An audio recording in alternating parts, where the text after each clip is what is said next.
नमस्कार दोस्तों, मैं साहू सर। आज हम लोग रस खान के सवैये का अध्ययन करेंगे।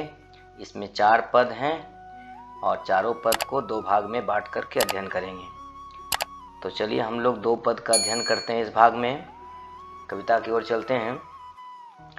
मानुष हो तो वही रस खानी, बसो ब्रज गोकुल गाँव के ग्वारन। रस खान स्वयं कहते हैं कृष्ण से कि हे प्रभु, यदि मेरा अगला जन्म मानुष हो माने मनुष्य के रूप में हो तो बसो ब्रज माने वास स्थान हो, मेरा निवास हो, मैं वहाँ रहूं।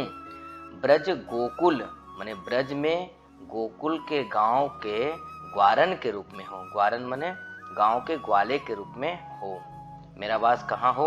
अगर यदि मनुष्य के रूप में जन्म हो तो मेरा वास गोकुल के गांव के ग्वारन के बीच में हो। जौ पशु हो तो कहाँ बस मेरो, चरो नित नंद की धेनु मंझारन।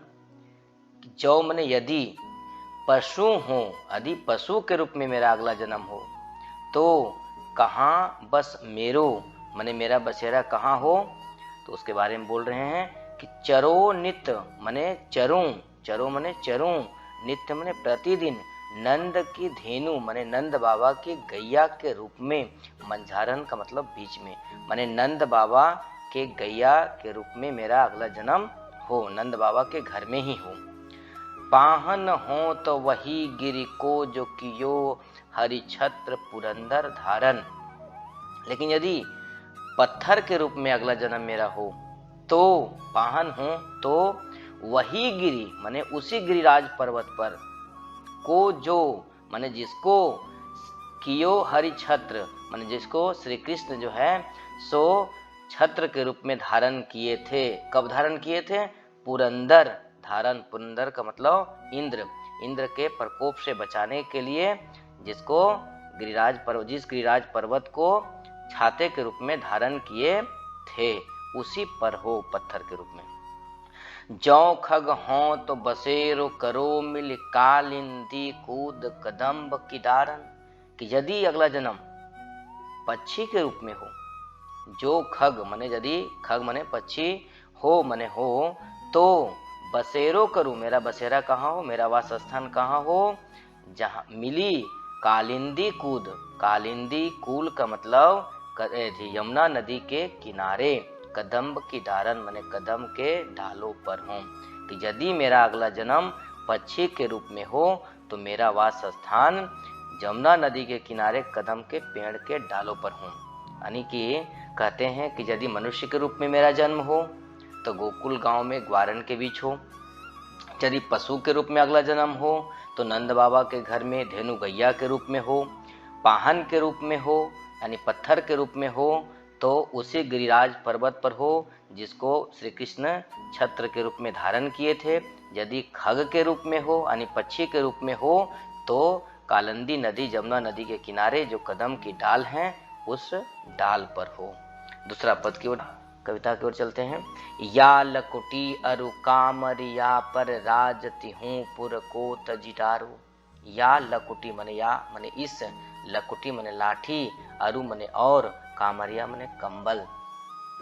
जो रस खान कहते हैं कि यदि मुझे श्री कृष्ण का लाठी और कंबल भी मिल जाए तो माने पर माने उस पर, राज तिहू पुर माने राजपाठ, तिहू माने तीनों, पुर माने लोक, तो तीनों लोक के राजपाठ को तजी डारो माने त्याग दूंगा।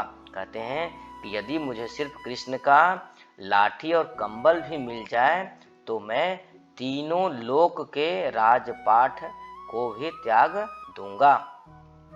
आठों सीध नवो निधि के सुख, नंद की गाय चराई बिसारो।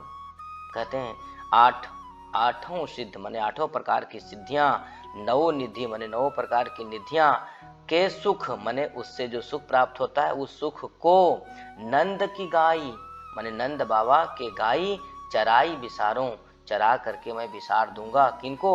8 प्रकार के सिद्धि और 9 प्रकार के निधियों से जो सुख प्राप्त होता है, यदि मुझे नंद बाबा के गैयों को चराने का अवसर मिल जाए तो उसे चरा करके मैं बिसरा दूंगा। रस खान कबो इन आखिन सो ब्रज के वन बाग तड़ाग निहारो।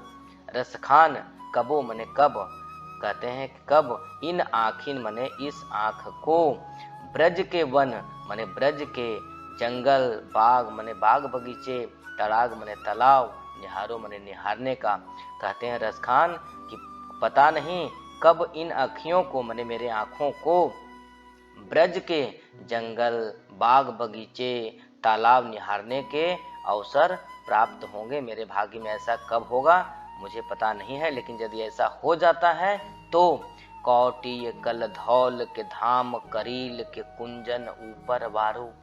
कौटिय मने करोड़ों, कलधौल मने आलिशान मकान, के धाम मने धाम मतलब रहने का स्थान, करील मने झाड़ झाखड़, कुंजन मने बाग बगीचे के ऊपर ही यदि मुझे ब्रज प्रदेश में झाड़ झाखड़ वाले प्रदेश में भी रहने का अवसर मिल जाता है तो ये जो करोड़ों आलिशान मकान में रहने का सुख है उसको मैं न्यौछावर कर दूंगा। धन्यवाद।